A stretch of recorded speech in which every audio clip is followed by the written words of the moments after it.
Welcome back to Beyond the Storm. I'm your host, Selena, and today we have a really special guest. Like every time we do these episodes, each one of these guests are special. Alan joins us today, and Alan has a story that's very similar to a lot of us growing up. He was introduced to alcohol at a family gathering. He stepped into his high school years selling drugs, pursuing that lifestyle. A lot of times that is pretty normal for people who have had this history, is that it started off as a kid, graduated into high school. Alan went on and joined the military, where he basically learned how to be a pro at drinking. Eventually, a UA, dirty UA, made a big change in his life because he was then had to leave the military. Alan tells us a story of all of the years where alcoholism and drug addiction took him through multiple failed relationships, some children that were involved in his life, his own children, and then having lost families because of the drug addiction. So today we're going to sit down with Alan, and I'm so excited that he's here to sit with us. Welcome, Alan. Thanks for having me. Yeah, absolutely.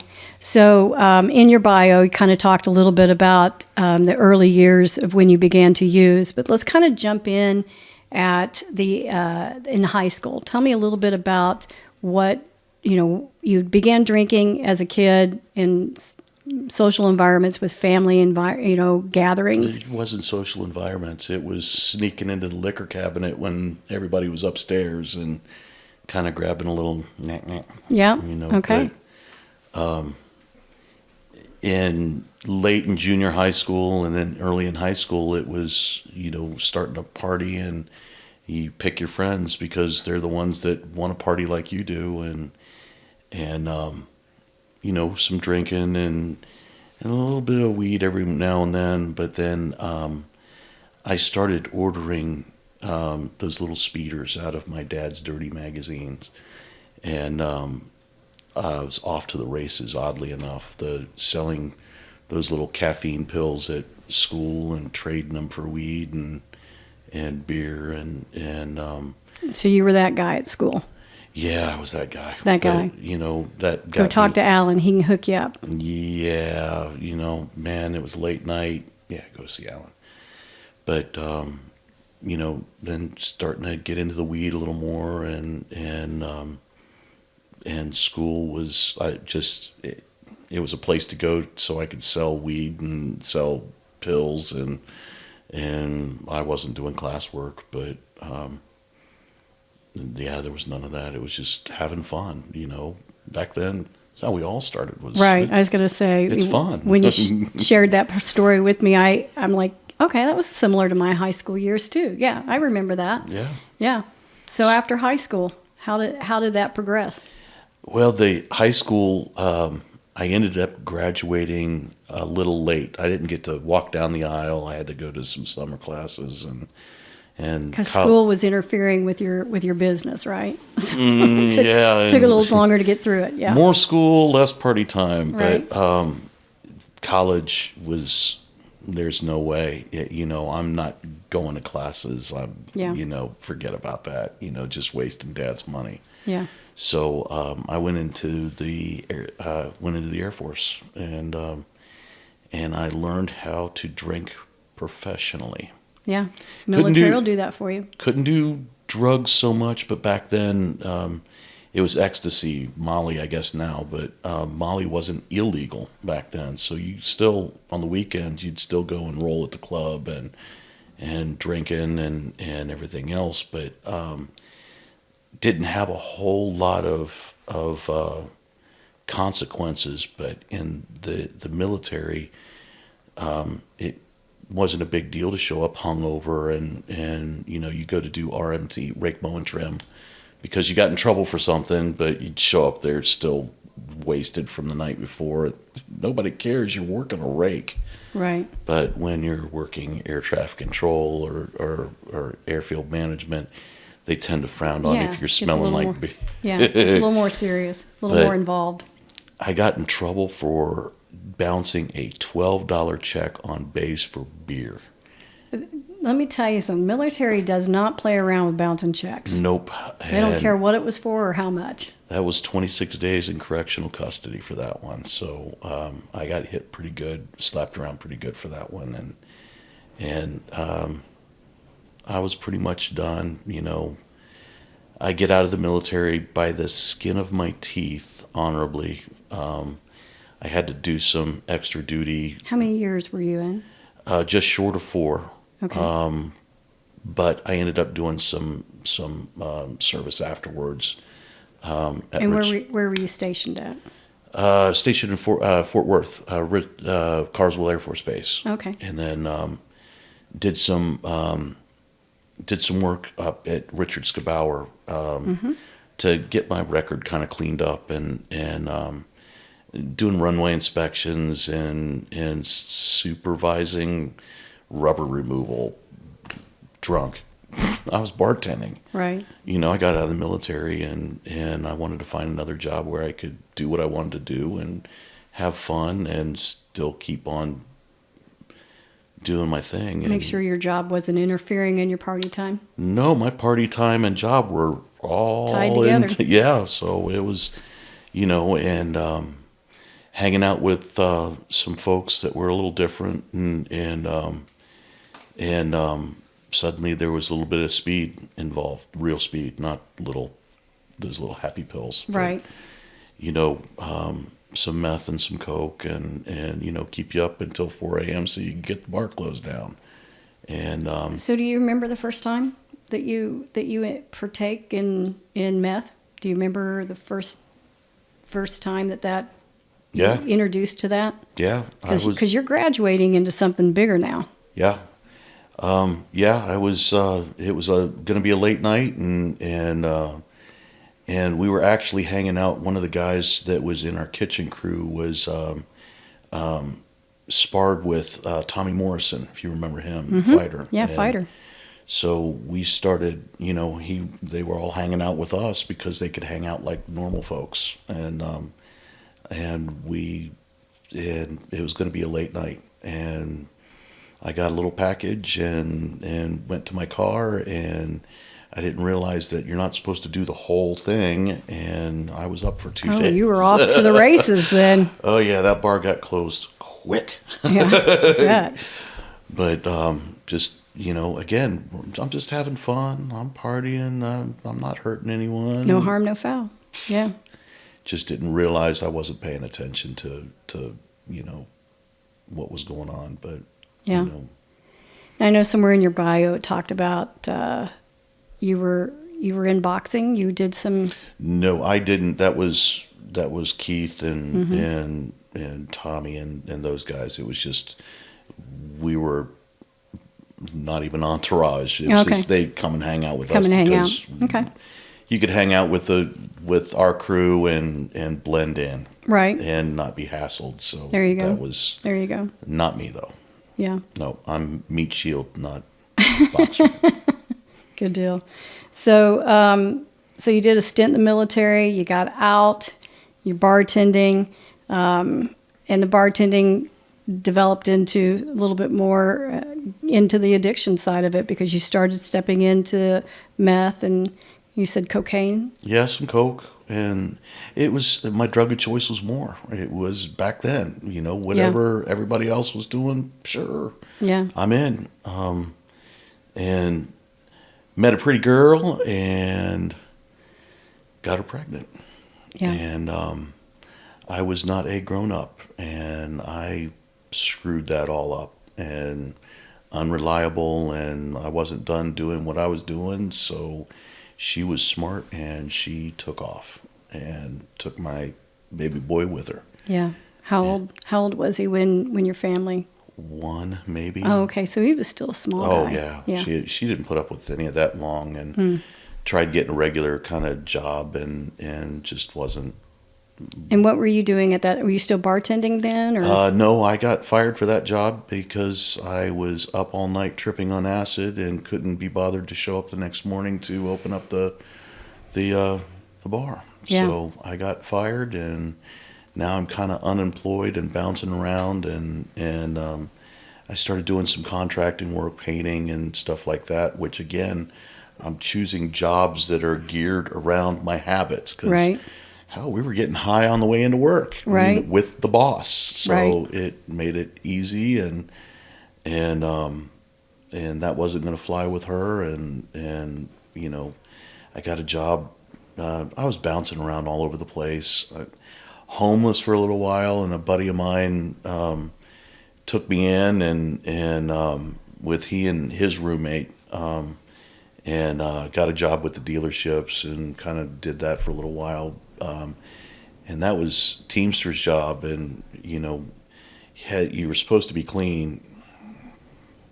Yeah. Oh, There's ways around it. I learned how to get away with get around all that, and Sure. but they, you know, again, it was one of those things where my habits finally caught up with me, and they, you'd try to get around it, and they just hit you with a drug test every day until you finally, it's like, okay, I'm done. I quit, you know, which is what they wanted anyhow. Right, So right. out the door I was there, and back to contracting, and you know. Well, the one thing I'm hearing is you didn't go without working. You stayed pretty busy with working. Well, I got to pay for my habits, you know. Right. And you know, there wasn't selling the pills then. You know, nobody's going to be buying caffeine pills from you. These are grown-ups. They want Right. good weed and good sniff. So Right. they're not going to be buying those little stupid speeders from me. But you know, doing a little bit of dealing, and you know, just to make mine free. But you know, you still have to have beer money, and we were at, well, hell, I was drunk every day going back to the military. You know, I may have gone one day because I was hungover or something, but there was always weed or something, you know. It was but, just part of the everyday intake. yeah, and it's weird. It was normal. It'd get a little worse, and it was normal. And it always became So normal. you kind of had some cycles where you went back to what your normal was. But that's the thing, is my normal kept getting lower and lower and lower. It just, you get at that level for so long that it became normal. Right. You drop a little further, do a little more, and that became normal. And Right. and it just more and more and more. And I did get a job, an office job, oddly enough, doing collections. And no drug testing. Had lots of speed, lots of meth, and lots of weed and alcohol, and had no problems doing whatever I wanted to. There was guys doing meth in the elevators. You know, it was not Wow. hard. So, and the money was pretty good. So, you know, things stepped up, and I met my wife, now ex-wife, but she partied like I did. Oh, that's a bad combination. Yes, we helped each other out, and it was still a lot of fun, and you don't see those consequences. You don't see how all of it's affecting your life and your family, and you don't see all that while you're in it, because the drugs and alcohol everything's cool.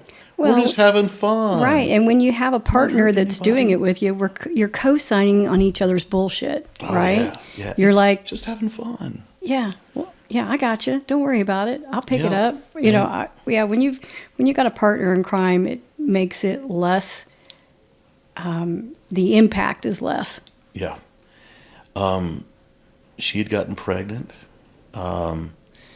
And we always joked around that my wife got pregnant by Jose Cuervo.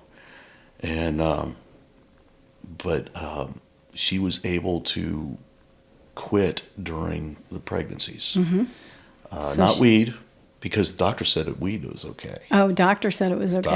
Okay. Doctor said weed was okay. Yeah. Occasional glass of wine. My first daughter was born 3 months premature. She was 1 pound 4 ounces at one point. So, it was. My wife was spending a lot of time in the hospital, and I was spending a lot of time passed out in a conversion van that I had parked in the hospital parking lot, and because I didn't stop Right. anything, you know, but she was at least stuck with it long enough that, you know, got through that, and we got my daughter home and healthy, And so during that time period, it still didn't hit you that all of these things were happening. Your wife was working on being her version of clean and sober as best she could during a pregnancy, the medical conditions afterwards. None of that slowed you down. No, not even remotely. Okay. It was just a matter of time. How much time did I have between getting off work, getting loaded, passing out, waking up, and do the whole thing all over again? So it was just time management. Right. Time management. So it was just a matter of getting that worked out, and again, a new normal. It became normal for me to sleep in the van. I'd go up and see them, and there was a bottle in the van. And how do you think it was affecting her? Was she okay with it? Was she co-signing still for you? Oh yeah. Okay. Oh yeah. But it wasn't. I can't sleep in a chair in the hospital and go to work, and I've got to go to work to make money for us. Right. And so. And I'm not going to drive home. I want to come up and see everybody before I go to work in the morning. So it just was convenient to go in the van and, Nowadays, there's van lives that people. Yeah, no kidding. It was convenient for what you were trying to pull off, but yeah. But, once we got home, everything slid into a new normal. And, we'd party. She'd just pump and throw out the milk, and we were still getting after it on a regular basis, right back to what we were doing. And anybody in your guys' lives checking you yet? Anybody saying you got to stop? Not stop. Or slow down? Getting those sideways glance. Mm-hmm. Oh yeah, that was happening going back into high school. My dad knew that there was problems, and he wouldn't come right out and say it, but doing this kind of thing. And sure. Yeah. We're just having fun. No big deal. So everybody's just kind of riding along watching this happen. Yeah. Yeah. And my second daughter was on the way, and things between my wife and I started getting rough. And it was a little bit more. There was some fighting that started, but at the same time we had another baby on the way, and again Colleen quit during the pregnancy, and was really good about it, oddly enough. And I think that's the first time that she ever said anything to, because at that point I've graduated from drinking beer, and I'm paying too much for that. It's whiskey, and I'd get home and there'd be a glass of whiskey 3 fingers deep, 1 ice cube, sweat rolling off of it, all nice and pretty, and waiting for me. It was there before my jacket hit the chair. So, but the problem is that it wasn't going to stop with just one drink. And once my second daughter was getting closer and closer, she's like, hey man, you're passing out, and I could go into labor, and you're going to miss it all. And, maybe need to ease off of this, and yeah, whatever. No. No. Yeah. Just there's maybe a little bit more hiding going on about it, but and then as soon as Rachel was born, we're right back at it again, and going at it full force, and I'd gotten a job with some friends of ours, collections, but they had some other stuff going on the side, and I got back into the dealing.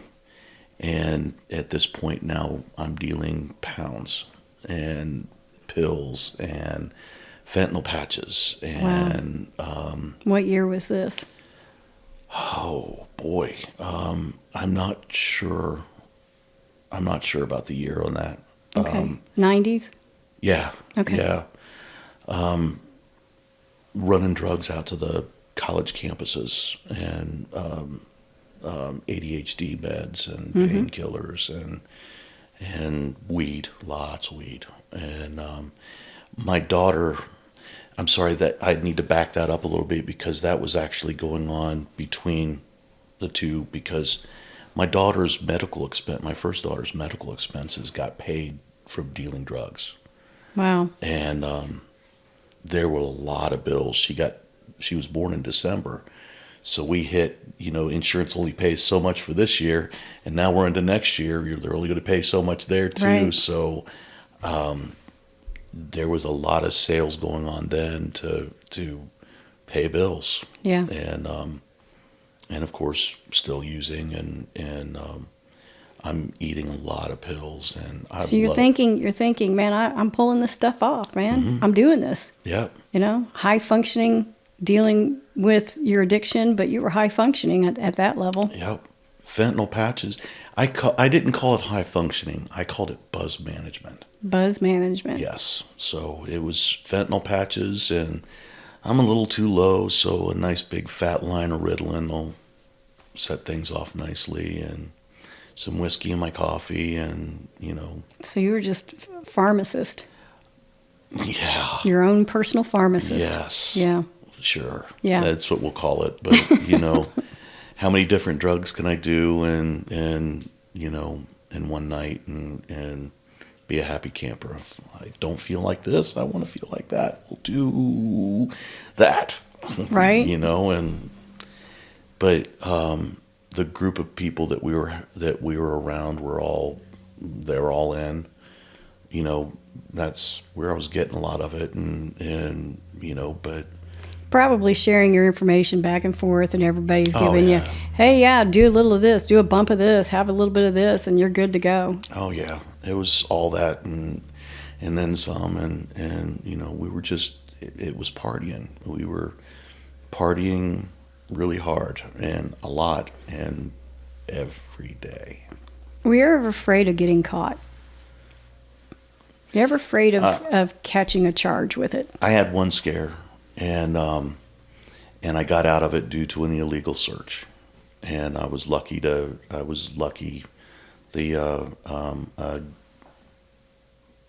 was real close one time, but I was really pretty careful about things. But that one time I was dumb, and I paid for it. I was lucky.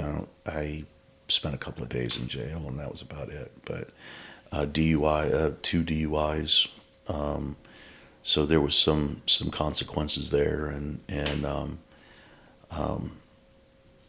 Yeah. it was close that one time for possible catching a distribution charge. Wow. And Did that wake you up?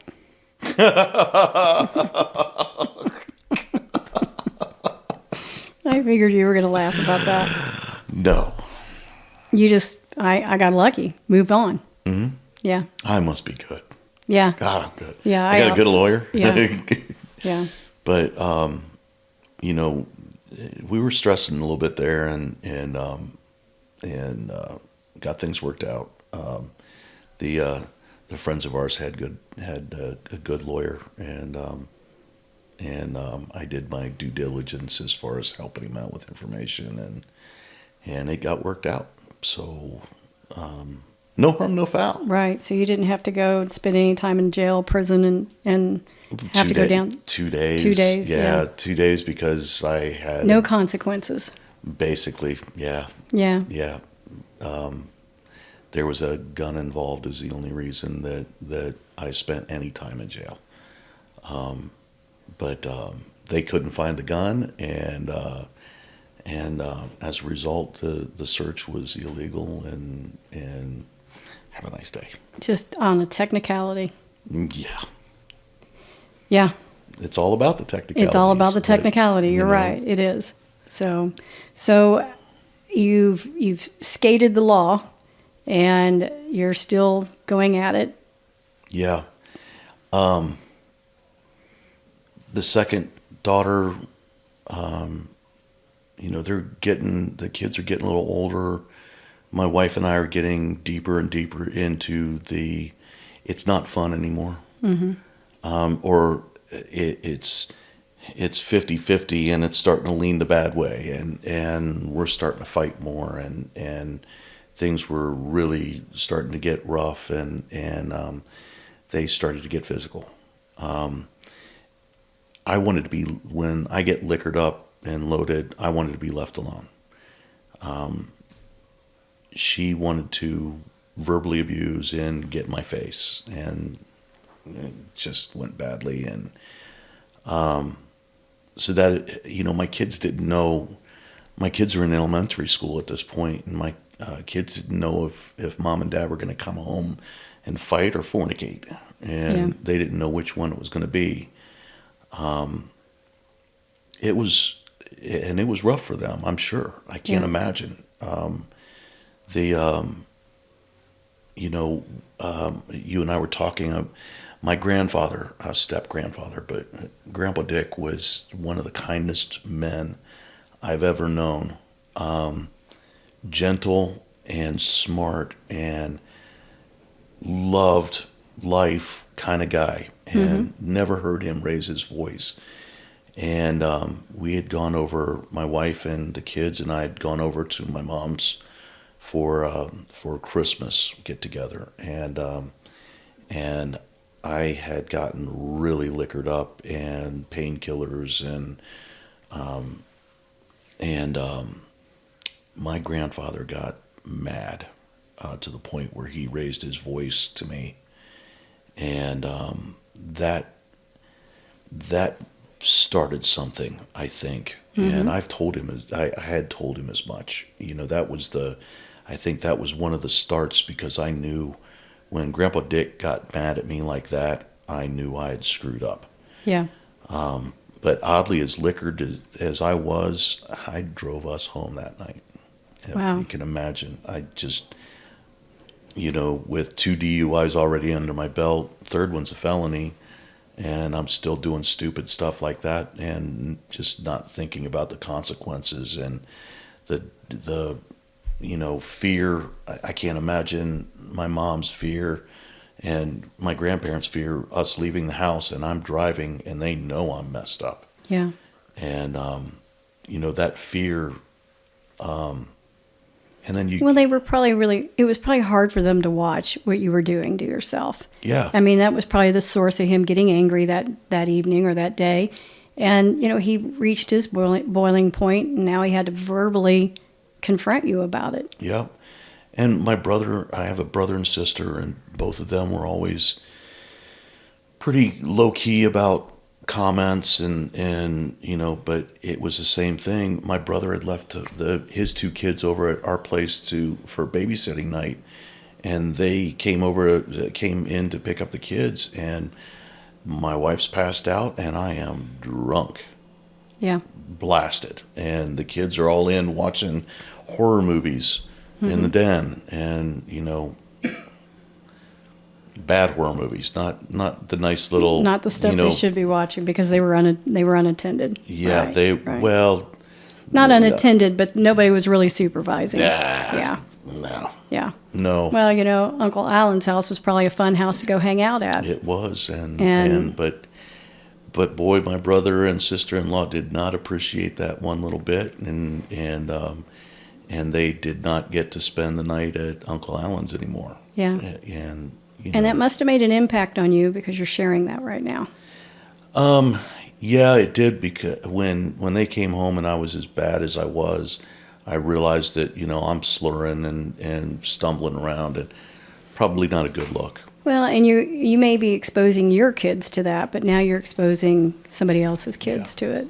So, there was probably a little bit of that I'm sure there was part of that you realized in the moment. Yeah.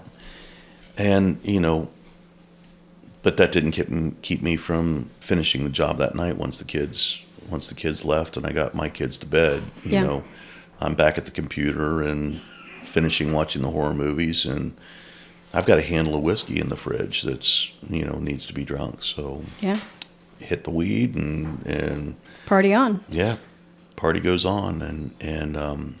And again, the things just kept getting worse and worse between my wife and I, and there'd be good times, don't get me wrong, but the bad times were bad. And were they the kind of bad times that you would think, this is it, this is the night that it's all going to be over with? There were nights that, the cops have got to get called tonight. Not by us, but neighbors by are going to neighbors call the or police. somebody, it just never. We were all so tight with our neighborhood and the neighbors and everything. They're up to. Alan's up to it again. Yeah, they're up to it again. So Yeah. it was, and we're still tight with those folks, but Yeah. things have changed drastically. But 1/22/12 was the. Woke up and I either had a fentanyl patch on or I chewed up 5 10 milligram hydrocodones. Probably chewed up 1 or 2 350 milligram somas. And there was whiskey in my coffee, always. And the weed is there, and feeling, I'm on the way down, so now a nice big fat of Ritalin, line of Ritalin will bring me back up, and that was my breakfast. There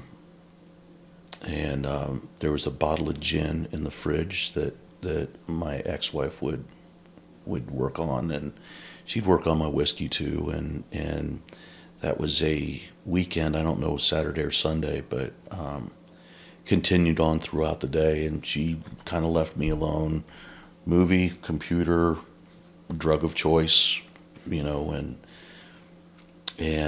things started getting rowdy. And normally when she would start to get abusive, I always had a safety net, some Xanax or some kind of Valium or whatever, a little crushed up in a little packet, and I'd dump that in her drink. And I didn't time things right this night. And Okay, I got to back up here just a second.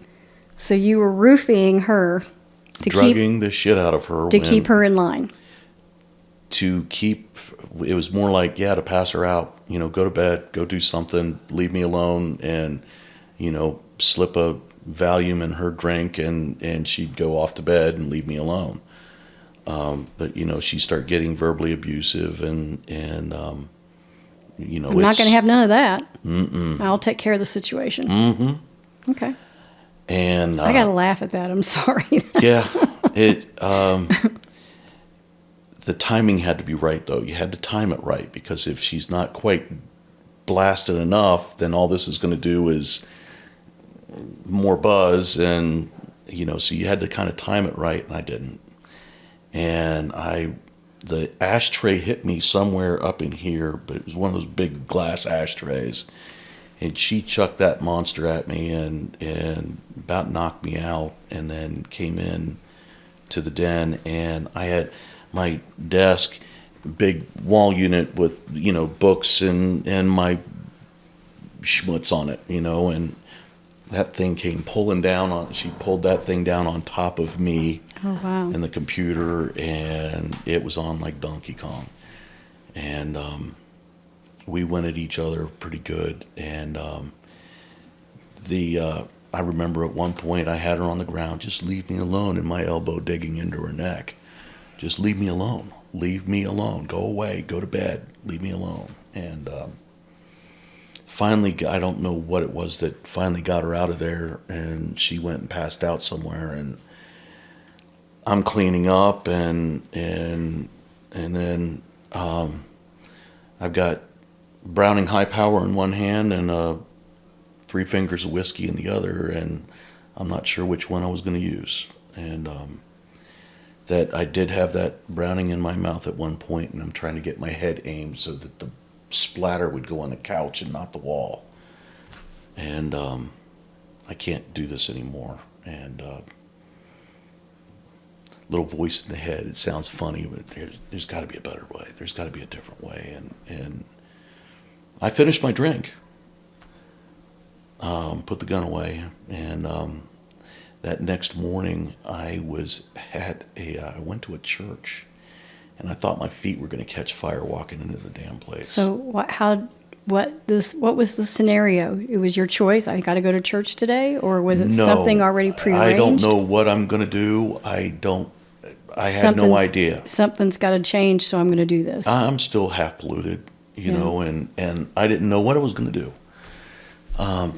And I walked into this church, and it was, I ended up talking with this pastor, and I basically told him the story I just told you. Mm-hmm. And he said, "Are you fucking done?" And I'm not sure if he meant, "Am I done telling the story?" or if I'm done. With the crap. Yeah. Yeah. And yes, sir. I am, one way or the other, I'm done. I'm not going to keep on. I can't keep doing this, and I'm not going to live like this. So it's either I end it, or I have to figure out a way to end it. And he sent me up to a clubhouse, northeast Johnson County, and longest walk I ever made. But I went in there about 2:00 in the afternoon, and I was pissed. And when you say clubhouse, it was a meeting? Dedicated house, yeah. Okay. And they didn't have their meeting until, I think it was 6:00 was the, oddly enough, open meeting. Newcomers, all that kind of business. And I had been there since 2 in the afternoon, and I am mad. And when I'm like that, normally when I'm having a bad day, I'm going to hurt somebody you care about. I'm going to set his house on fire, and I'm going to just flat fuck you up because I want you to feel as bad as I do. Mm-hmm. Hurt people, hurt people. I was in a bad place, and I was foolish enough to raise my hand when it came around as anybody's first meeting. And this group of guys grabbed a hold of me and hauled me off to this little room off to the side. Mm-hmm. And boy, it's on now. Yeah, you're worked up now. I'm like, sick. I'm here, but I don't want to be here. I'm sick, and I'm mad, and they're getting ready. They're getting ready to have this little get together with me. At the same time, the meeting is getting ready to start out there outside, and I still remember the two fellas right there on the end of the table, the corner, and both of them are joking and having a good time, and I wanted to go out and curb stomp one of them and make the other watch. Yeah, because it pissed you off because they were were in a happy place. They were in a good place. And I can't believe those sons of bitches are. They're taunting me. They're here and they're happy, and they don't have to be here. And they're laughing. They're not laughing at me, and this thing is going on in my head, and something clicked. Mm-hmm. And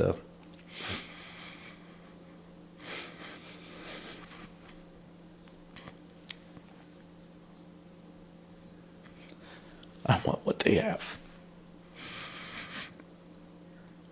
I'm going to get them to show me how to do this. Excuse me. And at that point, I wasn't mad anymore. I was just sick. And these guys got into that room and shared their story with me. And I don't remember any of it. I remember one of the guys was, he only had 2 weeks of sobriety, Dave. And the other one was Mitch, became my sponsor. He dared me to call him. He knew what, he'd seen me before. He knew me. And he knew it wasn't just a matter of handing a phone number. Right. Hey, Well, he had to reach you, and he had to talk to you in the way in which you were going to be, respond to him back. Yeah. Excuse me. But Mitch dared me to call him, basically called me out, and I called him, and he became my sponsor, and he got me through the steps, and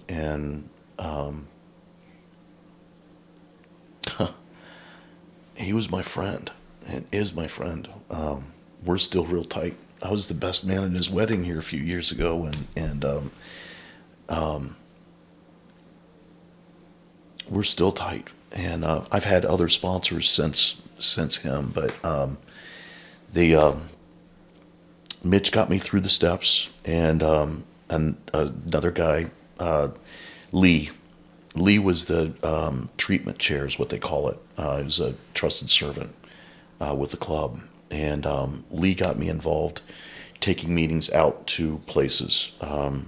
The fourth floor at Shawnee Mission Med Center was the mental ward, and all the people drying out and everything else. We'd take meetings out there, and the teen center out in Olathe, and we were taking meetings to high schools.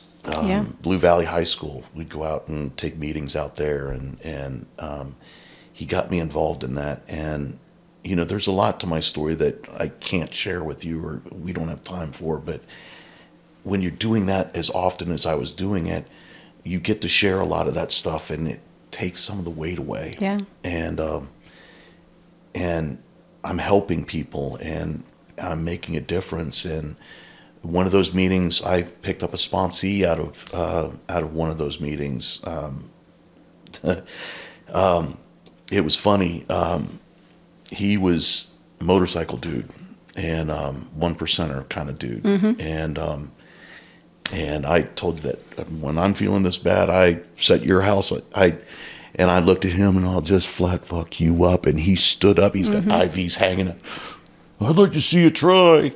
Dude, sit down. You couldn't whip your way out of what? Paper sack. Right.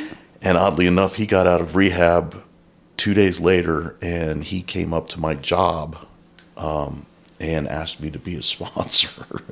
Yeah, because you talked to him in a manner in which he could relate to.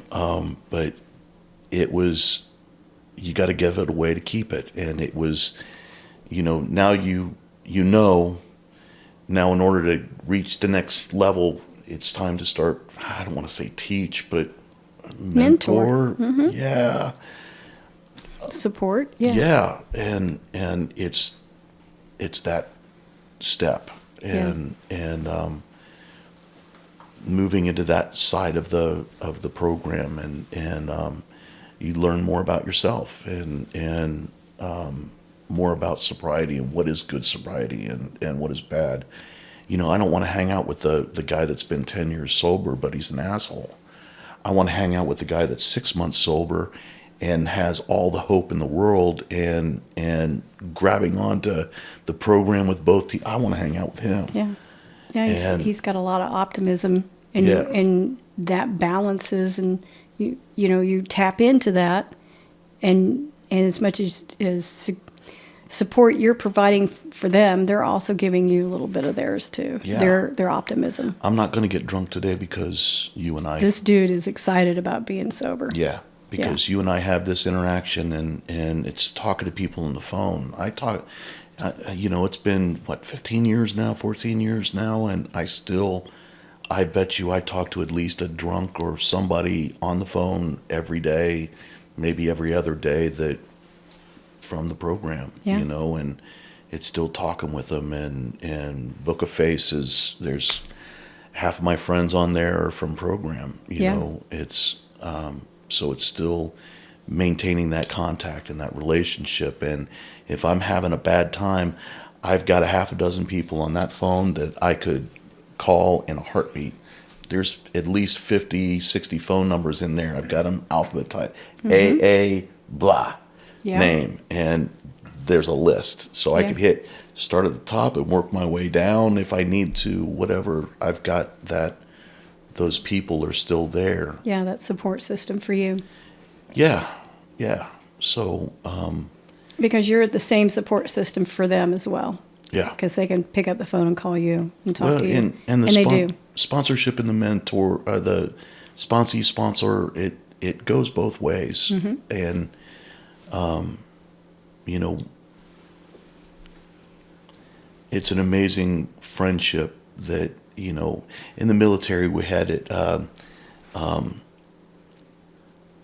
It was, your friendships were built, trauma bonding Yeah. is what they called it in the Well, military. it happens out here too. You know, and it's the same kind of thing. You go through that hell with somebody, and your relationship is not just a friendship. You know, it's more than that. Then It's because somebody went through hell with me. Yeah. And you get it. You were there. yeah, and not only did I didn't have to ask them, they were willing. They Right. stepped in and we're going. Let's Yeah. go. Grab your pack. We're on our way. And it's different. You know, that trauma bonding is it's an interesting little Yeah. little Yeah. deal, but amazing friendships through the program. I love that. So I kind of want to jump back in where we were at with your story. So your marriage failed. Even were you with your wife when you were getting sober? My marriage failed. No, it continued on. We were considered an oddity because we stayed together for as long as we did, and most marriages fail really quickly once everybody gets sober. Right. She and I shared the same sobriety date, and we stayed together. We just got divorced. Our divorce was finalized just this last January. Our marriage probably ended probably 10 years back. I think we held it together out of spite. Right. And I also had, they call it amends, but I held it together, a lot of it, because, you know, maybe from guilt. I don't know how else to, you know, I held on for as long as I could. Yeah. And finally it's just, it's enough. Right. It's enough. But that just happened this last January. So So you guys had a lot of years of sobriety as well. 14. That's awesome. Yeah. Yeah. So she's, it just, you know, I guess you could call it growing apart. And that I don't know what happens in the- marriages even without substance involved in it. Yeah, So there was some other stuff going on, but Sure. But we can blame it on that, on the, you know, growing apart. That's fine. That's Yeah. easy. yeah. Lazy. Yeah. I'll stick with that. That's Okay. fine. All right. Fair enough. Fair enough. So, bring me up to a little bit more current, because you know we're now talking about, you know, you went through a divorce. How did you maintain your sobriety? Because you know usually it's during those times of high stress is when it challenges you. How'd you manage that? When I saw when we were finally, we'd said the words, I had stopped going to meetings. I was still lots of phone calls and still staying in touch and still working my program and everything. But we had moved up to the Northland, and my home group was 40-minute drive. Yeah. You know, that's just, and especially doing what I do for a living, it makes it hard. Yeah. I wanted to be sober 2 years. And once I got 2 years of sobriety, I wanted to get my CDL. And, but once I started becoming a driver, it's kind of hard to drive, and you've got 10 hours between shutting your truck down and restarting it again. I don't have 2 hours to, 3 hours to put towards that. I'm going to have to do this as much as I can, literature, Yeah. phone calls, all that kind of Work your business. program the best you can with what you have. Right. And but when we finally said the words, I knew I was in trouble. Mm-hmm. And talking with my sponsor, talking with my sponsors, and even a sponsee, I needed meetings, and I needed to get back into the middle of the boat, and grabbed a clubhouse up here in North, and started going to the club again. And I wasn't hitting meetings every day, but I was probably catching 3 or 4 meetings a week, and just trying to get my head straight and keep it that way. And I think I had pretty solid sobriety, and I was doing okay, and handled it well. It was. You prepared for it. I've been preparing for it for 10 years. Yeah. You leaned in on knowing what you needed through the functionality of going through the divorce. Yeah. I knew I needed to be safe. Mm-hmm. Not that I wanted the meetings. I wanted to get my head right and make sure it stayed there. Yeah. I don't like that miserable, I don't like being a dry drunk. And Right. that's what I was. Right. Is I was a miserable and Just white knuckling it. yeah. And once that starts happening, it's time. It's past time. Right. You should have been going months ago. Right. But I could handle it. I can handle it. I got this. Right. No. So, get back into the boat and meetings, literature. I was listening to a lot of podcasts and a lot of when I was in the truck, listening to a lot of Joe and Charlie tapes and that type of thing. And Really just feeding your mind. yeah, it was keeping my mind focused on. You hear all the time people say that I'm a grateful recovering alcoholic. Well, the reason for that is because if I wasn't an alcoholic and I didn't go to the program and I was still drinking, I wouldn't be trying to get better. Right. I wouldn't be trying to be a better dad or a better husband or a better person. I would just be blah. I'm grateful because the program has shown me that there's a better way of living, honesty, integrity. It teaches you that more. I don't know how to put it, but you're trying to be that better man. I want to be better than I was yesterday. Mm-hmm. And that is part of that's the spiritual sobriety, I guess we could call it.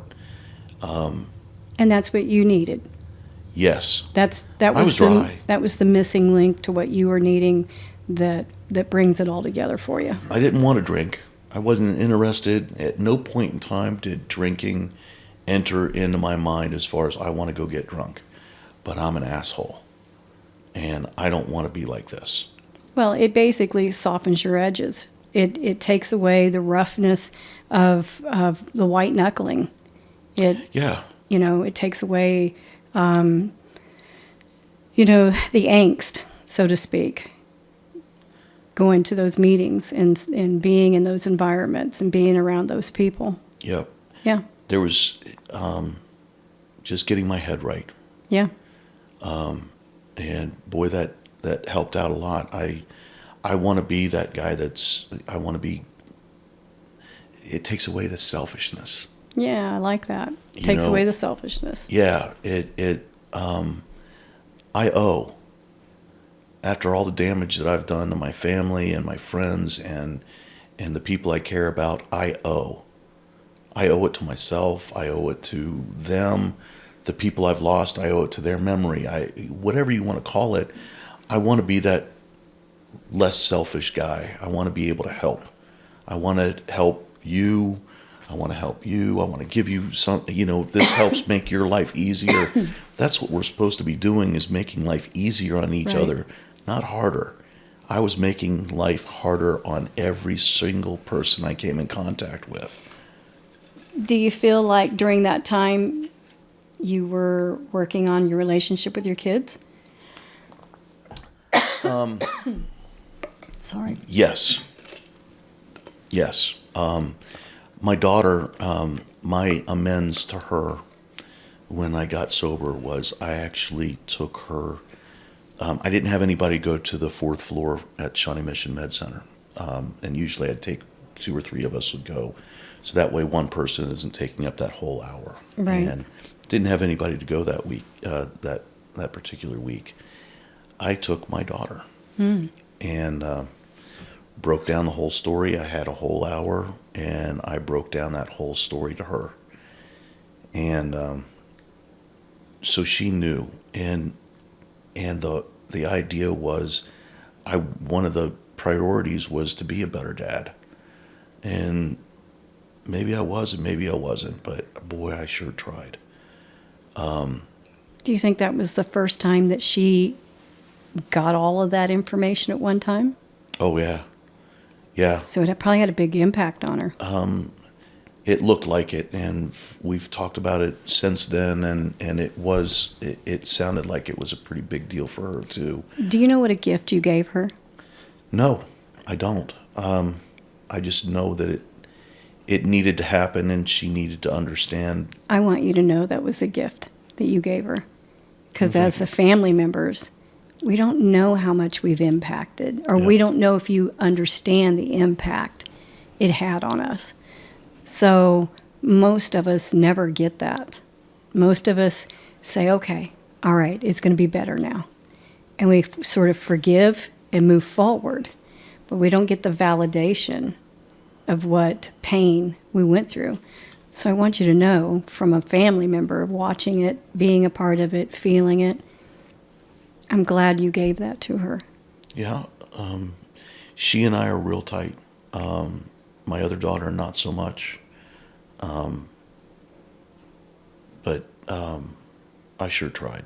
Yeah, I tried to make a difference. yeah, But we'll see. We've got time, right? yeah.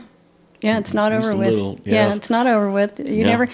never, we've all gone through things where we think, well, that's it. We'll never see that person again.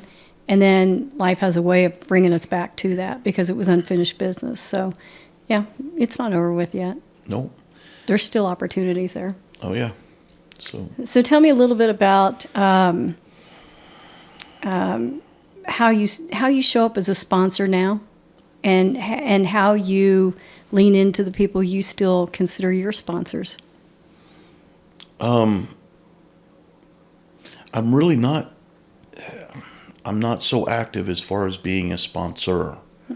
I still talk with, I've got 3 people.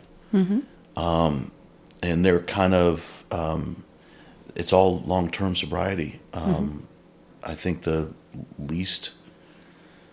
I think one of them has 7 years. So we still talk on a regular basis, and when we talk, it's a couple old friends, and we're basically, there's sometimes we're throwing our problems out on the table and kind of pick it apart and see what's going on, but I don't think it's as much a sponsor kind of thing anymore. Yeah. We're kind of Just old buds. leaning on each other. Yeah. But there's these guys you share more, they know more about you than your spouse does. Right. And it's a different sharing kind of thing with guys like that. So it's not as much I hate to say it, we're not really working, we're not going through the book and working steps Right. and that kind of thing anymore. Right. It's more But you're picking up you're picking up what you need. You're reaching and grabbing those tools that you need. You may not be going through it in order, but you're grabbing those tools and you're supporting each other with those learned techniques and Yes. tools. Yeah, it's I didn't get into the program to learn how to quit drinking. I got in to learn how to live without the drinking. Right. And so now it's about life, and it's about, here's our problems, and what do you think? And, throwing it out there and dealing with it how a normal person would deal with it. This is how normal people, kind people, loving people do it. I'd like to say we do, but not all of us do either. I mean, you're learning how to deal with those things in a productive way, and instead of using the substance to support it. But the cool thing is that those people and my sponsors, I call 2 of them sponsors right now. they won't put up with BS. They call you out. Yeah. And Yeah. they will and they'll laugh at you and take a picture of you while you're on the ground. Right. You know, and it's like, are you nuts? Have you lost it? Get out of here. Go to Yeah. a meeting. Go, Yeah. you know. And you know, listen, I'm a little jealous of that because I think even for those of us that are not afflicted by addiction and alcoholism, you know, we could use some of that too. You know, I think. Grateful alcoholic, remember? Yeah. Grateful. Yeah. And I think, you know, that makes, you know, you have another layer of added support in your life that is a requirement for, you know, the long-term sobriety for you. And we could all learn from that, whether we're afflicted by addiction, alcoholism, or not. That is something we all should lean into, is putting the right people in our lives to help support positive in our life. You know, I admire that technique and idea that is, you know, basically what the AA system is built on. I admire that because we could all use a little bit of that, not just people afflicted with the disease. How about the fact that we all could use that support? You know, I like to support people in AA and NA and any other path of recovery, whatever their choices of recovery are, is because they have figured out that they need something that is missing to be I able. talk about that hole all the time, and I need to fill it with something, and Yeah. I can't fill it with the drugs and alcohol anymore. Right. And there's something out there, and thanks. Yeah, It's not the drugs and alcohol, you Right. know. It's you got to fill it up with something else, and oddly enough, there's a place you can go. right. You know, it's anybody can have it. We're required, I think, by our rules say we've got to give it away to keep it. So Yeah. you know, there's So how do you deal with like a young person coming into your group that doesn't feel like their higher power is of a Christian or a faith-based? How do you? we never cared who. I don't care who your higher power. It can be that doorknob right there. Right. It can be the group. It can be you. It's need the to reason why I figure- wanted to bring it up because I know that there are people still that are going to come back and say I don't believe in my higher power as God or a Christian belief. I want to make sure that we approach that and make people understand that's not the basis of that. It's not a Oddly- requirement. Oddly enough, God in the 12 steps, God is only mentioned once, and you know, it's more of a I know who's in control, and it isn't me. Right.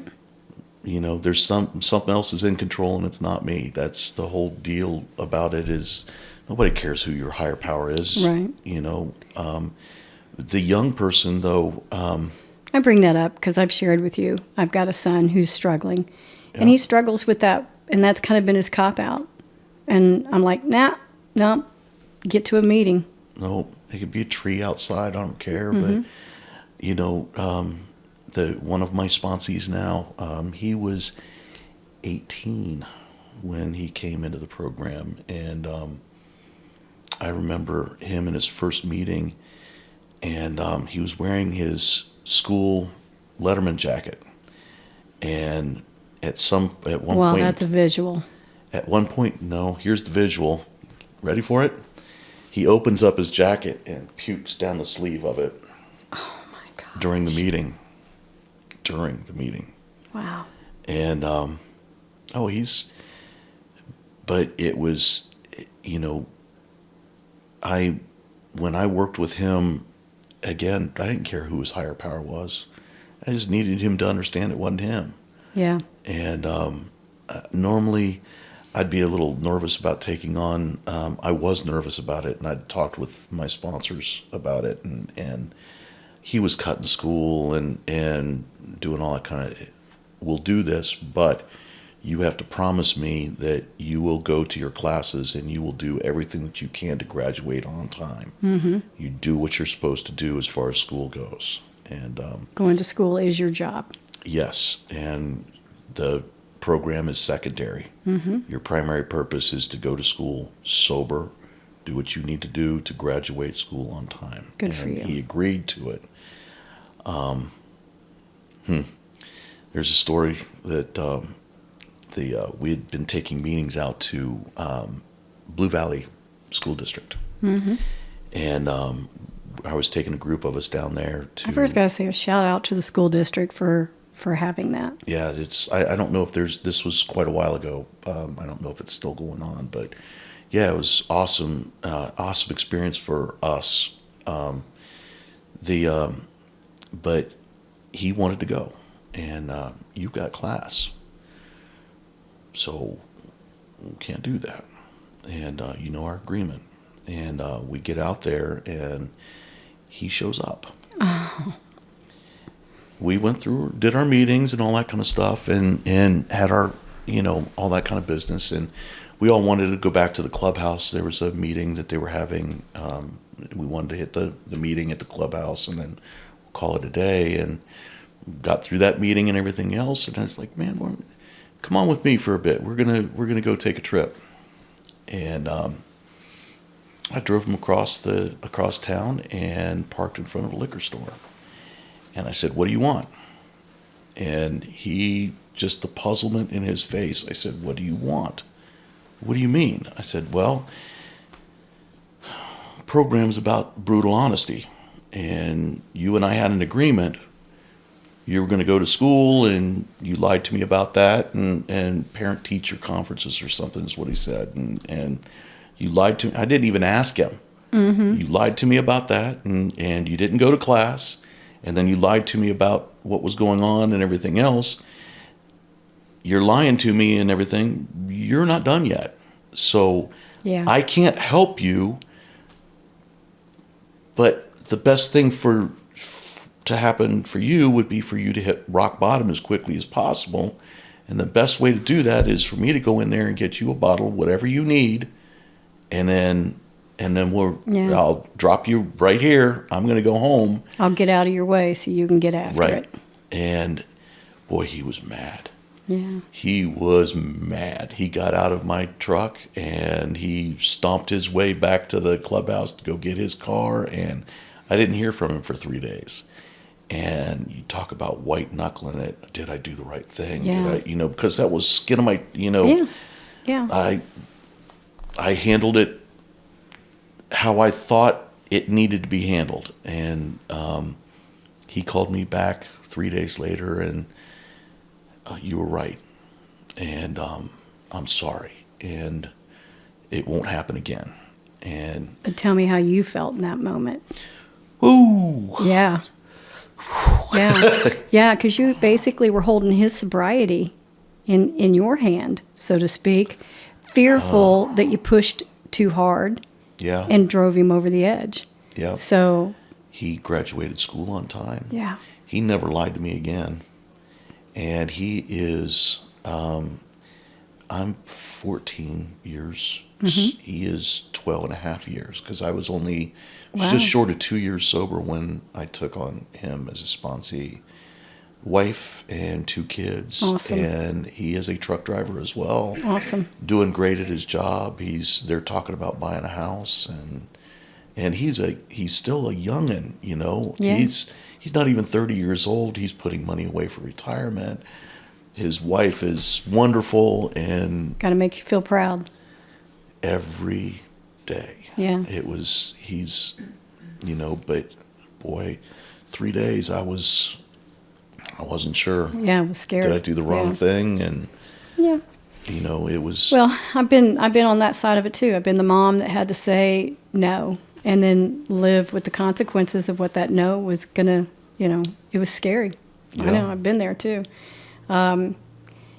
So let's. I think where we're kind of at right now is we've probably brought you pretty close to where you're currently at now. So tell me what your future goals are, what you're looking for yourself, and what maintains your sobriety going forward. 3 things that I look for in the future: happy, joyous, free. That's it. Yeah. I don't want for anything else. I've got a beautiful woman that adores me right now, Awesome. and she is sitting off camera, and she is listening to apparently a gift. No secrets between us, and I wanted her to know That's pretty awesome, everything. isn't it? To have a Yeah. partner that there's no secrets. Yeah, and she's had to deal with this with the addiction issues too. But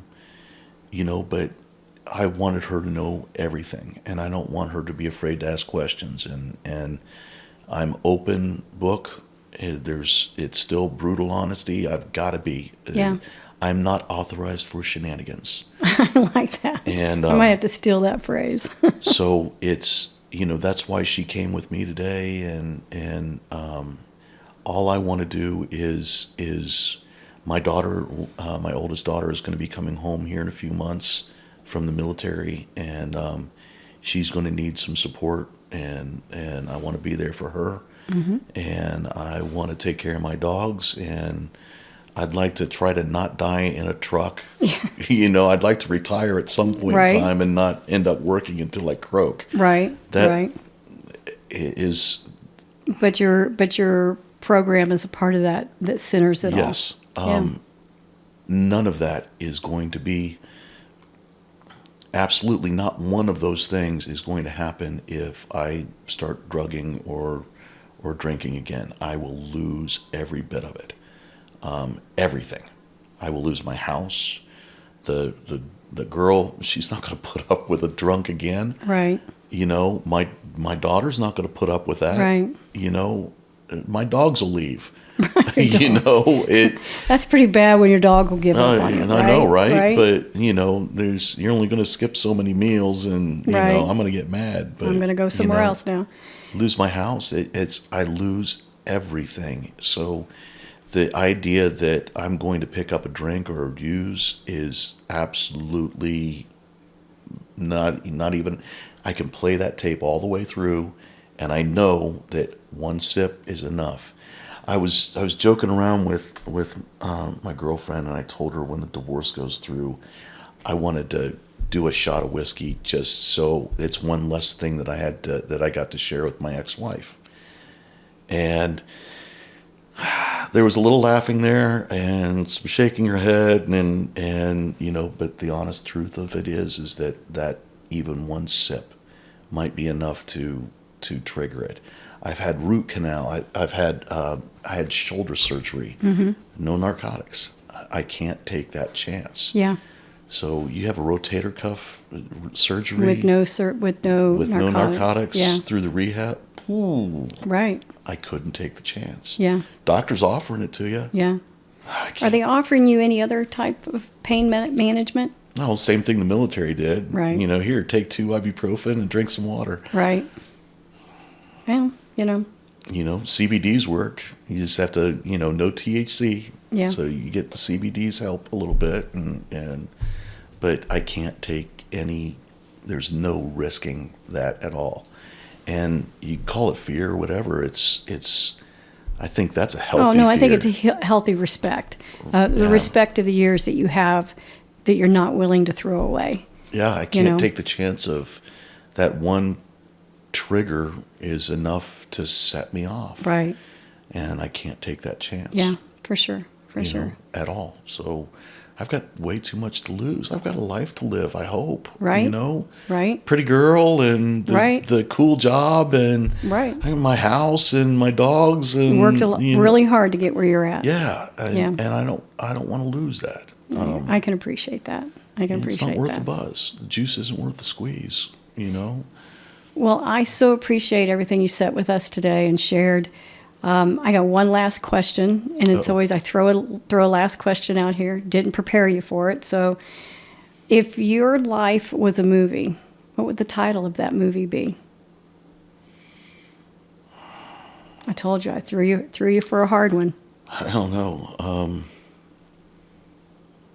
I keep thinking train wreck, but Yeah, it no, doesn't because quite you came cover it. back. I was going to say you've got You had a comeback story. I wouldn't know how to tell you. Is your title still in the making? Yeah, Okay. 'cause it's not. It's not done. It's not done. I'm gonna wake up tomorrow morning. I'm still a drunk. I'm still a drunk junkie. I got another 24 hours to make when I wake up in the morning. So it's ongoing. Ongoing redemption. Yeah. News at 9. News at 9. There's my movie right there. You there. go. News at 9. I like it. I like it. I still got to wake up in the morning and do the do's so that I stay sober tomorrow. I love it. It's not given. I love it. Well, thank you for sitting down with me today. Thank you for sharing your Appreciate you story. asking me. And are you on social media? Yeah. But you're not going to give that out? Well, I mean, Anybody wants to follow you? Anybody wants to? there's social media. No. Okay. All right. No. All right. That's fine. There's folks that do come and sit down with us that have a following that want to share. What joy do I get out of that? Right. Exactly. I understand. I understand. What would be your words of advice of somebody listening to our show today that needs to go to their first meeting? Don't think about it. Just go. 90 meetings in 90 days. Don't just go to, so many times that I hear people that, oh, it's just not for me. It's, that God, it's a God thing, Right. Tell me that after 90 days. 90 days. Get in I the like middle it. of the boat, open-minded, love in your heart, go. And it doesn't matter which side that you're on, whether you're the addict or you're the person that loves the addict. There's meetings for both of you. Yep. Go. Yep. The friends and the support is I don't know of any place that offers that kind of support for anything, and a way of living a different life, a positive. It starts with walking through that door. Yeah, and it's a tough walk. Don't get me wrong. It's a hard, those steps are hard to walk up, and it's hard to sit down. Don't say anything. You don't have to say anything. You don't have to say anything. You don't have to. They'll know. They'll know. That's what I was going to say. But you don't have to say a Yeah. word. Just go in and listen. Yeah. And you're not listening to the differences because every story is a little different, but there's so many things that are, listen for the similarities. Similarities, yeah. And you will find them, and you'll realize that guy may be a doctor, he may be a truck driver, and he's a homeless dude. All three of you have something in common. Yeah. And, there's something in your story. Now, there was a gal that used to hang out at our clubhouse. She was one of the, she was an exec at Sprint. Money. Mm-hmm. Good Lord. Doesn't matter. She was homeless and sleeping out on the steps of the clubhouse. Yeah. And it can happen to anybody, but it's amazing the similarities that there are, and that will start. You can build something from that, something wonderful. Right. Well, thank you for sharing all of that with me today. You bet. Thank you. And thank you for that message for anybody who's looking for some help. Make that walk. Go through that door.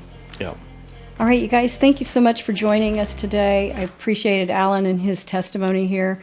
Join us again with our next podcast, and we hope that you'll check back in. Thank you.